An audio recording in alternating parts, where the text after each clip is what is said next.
How can you use natural language programming with GitHub Copilot to add sound effects to your web game? Here I have my Avocado Adventure game. I've already changed out the avocado sprite with my own avocado PNG. Now I want to add in my own MP3 sounds. First, I need to get the MP3 sounds into a folder in my code repository. In my File Explorer, I have an eat MP3 for eating the seeds and a jump MP3 for when the avocado jumps. I put these into my repository, but it will get very disorganized if I keep them in the main root level. So I can use this icon right here to create a folder. I'll label this Sounds.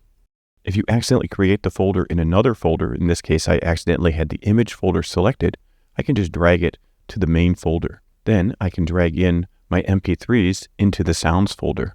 Everything is set up to use natural language programming in GitHub Copilot to add MP3 sound effects to a web game.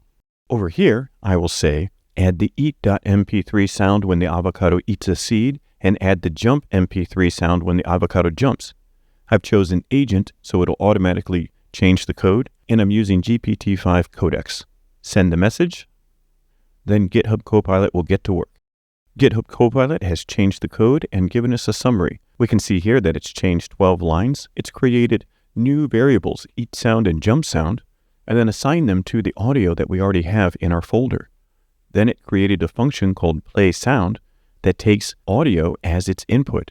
Then it plays that input at the time and then tells it to play it as it's needed in the jumps. We can also see down here where it jumps, it says play sound. Which sound does it play? It plays jump sound. What is jump sound? We can come back up here and see the jump sound is our jump.mp3. If we would change these two variables, they would be opposite. I think I'm going to go ahead and keep these changes. Then if I select Go Live, I can see my avocado game playing, and if I jump and I eat the seeds. I'd say this is quite the avocado adventure. Hopefully this allows you to use natural language programming, GitHub Copilot, and Visual Studio Code to add MP3 sound effects to your web game. Happy coding!